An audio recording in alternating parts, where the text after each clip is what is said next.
Претензична и драматична атмосфера завршува карневалот во Вевчани. Со многу пркос, непредвидливиот дух на василичарите кулминираше попладнево, кога на плоштадот пред општинската зграда започна палењето на маските, чин со кој што практично завршува карневалот. Изгореа маските кои отсликаа македонската реалност. Огнот го голтна и бугарското знаме кое василичарите го фрлија. Но не стивнува револтот кај вевчанци по вчерашниот инцидент кога полицијата го растури дефилето на василичарите. Тие денеска цели 3 часа палеа огнови, факли, пукаа со распрскувачки материјали, дофрлувајќи им на полицајците кои за разлика од утринава сега беа во значителен број. Малку фалеше да дојде до сериозен инцидент. Со засилено присуство на полицијата, во наелектризирана атмосфера, но без инциденти. Тука на плоштадот се врши палење на маските, тоа е чин кој е дел од карневалската традиција.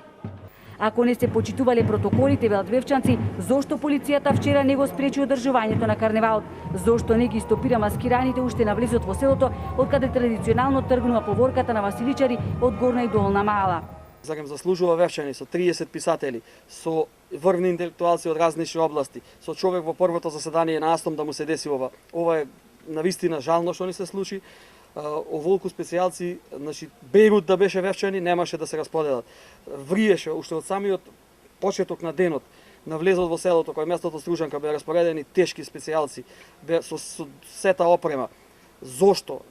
Василичарите од утринава го раздвижија селото, маскирани пејки патриотски песни.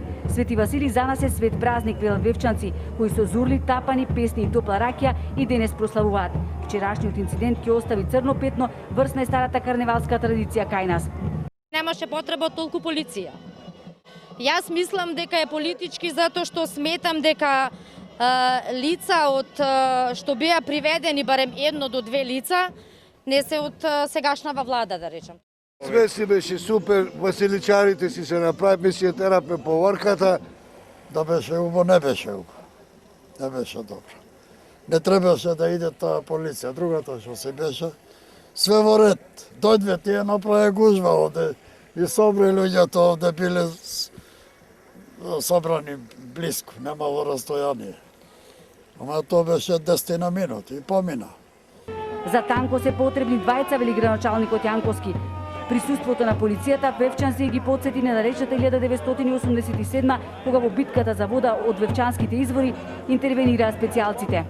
Да ви кажам најискрено, значи вината е 50-50, ја лоцирам кај нас 50% кај вевчанци, бидејќи и сами знаете во ковид криза организиравме карневал, 50% ја лоцирам бидејќи беше евидентно зголемено присуство на полицијата и тоа некако како да им даде поттик на василичарите да реагираат така како што реагира бурно на ова.